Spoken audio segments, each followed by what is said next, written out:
Tonight, we're speaking to consumers here in West Michigan who say they're adjusting their wallets and budgets due to soaring prices for basic necessities. News Channel 3's Maria Serrano is joining us live in studio to tell us why this is happening and why experts say consumers just have to pay up and get these costs. Yeah, so that includes gas, bread, wine, really all of these things. And experts tell me prices have surged in the U.S.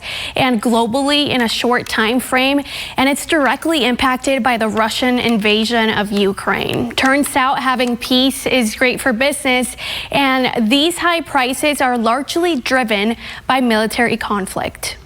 Kalamazoo drivers say it's now a real pain at the pump. I usually spend about 60, but now I've been spending about 100, 120. Francisco Fernandez says he's budgeting to fill up his tank. We travel a lot, so gas is killing us. He says he's also noticed the surge in grocery spending and restaurant outings. Wonder when this is going to stop. Another driver also saying he's uncertain when prices will get back to what they were used to. I wonder if it's going to keep going up, if it's going to be, in a week, if it's going to be $5.40. Benjamin Brown says he's not filling up a full tank today. Pay what you have to get by. Why is this happening? Matt Ross, a Western Michigan University finance expert, says he partially blames the Russian invasion of Ukraine for the rising price of fuel and food. Russia is a major oil exporter and a major exporter of natural gas. So all of these things get used in the production process, transportation, and they get used directly in things like farming. Farming, which he says is an energy-intensive process, as well as supply chains that deliver that food. A lot of this is perishable, so it needs to be transported quickly. It needs to be stored, temperature controlled. So that's all a very expensive process. He says Russia doesn't take all the blame because there are long-term systematic effects too. Right now we have very low unemployment. A lot of folks are able to have some discretionary spending, and that drives up demand to go out and get things like, perhaps wine, right? We're feeling good. We go out and we have a bottle of wine. Ross says Ukraine and Russia are major exporters of grains, and that's why goods like bread and baked goods are also on the rise. With Ukraine effectively taken out and some of the sanctions being put in place on Russia, that's really having a big effect on some of the ground floor of the food commodity, specifically wheat.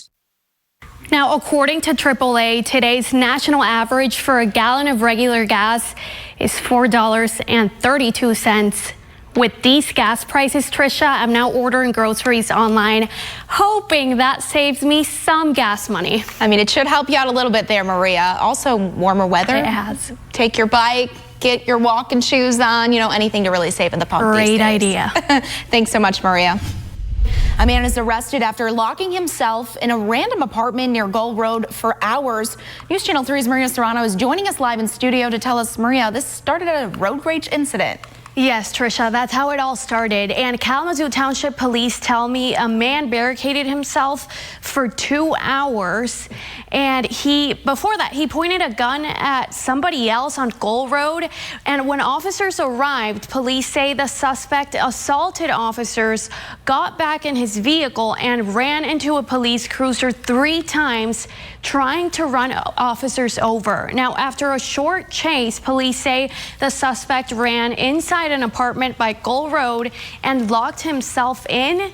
After some time, though, a group violence intervention coordinator, Michael Wilder, tells me the suspect called GVI. Wilder says he spoke to the suspect on three-way and he turned himself in peacefully. I was just pleading with him and letting him know that everything was going to be okay.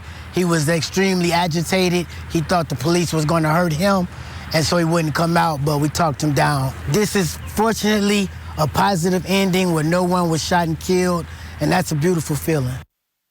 Now, officers believe the suspect was armed, but when I asked the sergeant on scene if the suspect had a gun when he surrendered, he said he couldn't give me those details. Police say they're sending several charges to the prosecutor's office tomorrow. Abortion rights protesters marched through downtown Kalamazoo today.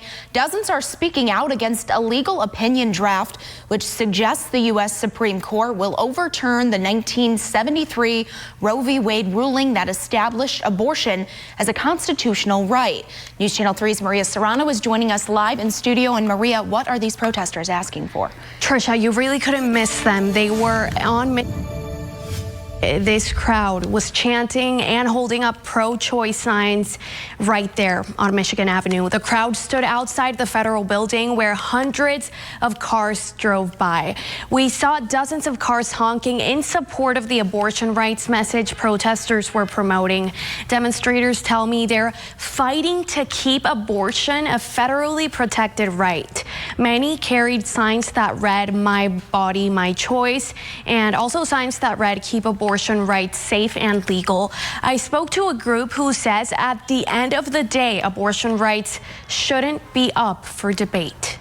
It is my body and my choice, and I should be able to do whatever I want with my own body. Stay out of our business. Let us do what we want with our bodies. It is not your choice, so leave us alone. Demonstrators started the rally outside the federal building and then marched to Bronson Park and the Kalamazoo Mall. If Roe v. Wade is overturned, a 1931 law in Michigan banning nearly all abortions could snap into effect. Governor Gretchen Whitmer has filed a lawsuit against the state Supreme Court to decide whether that law is still constitutional. We know that Kalamazoo County Prosecutor Jeff Getting has signed on in support of that lawsuit.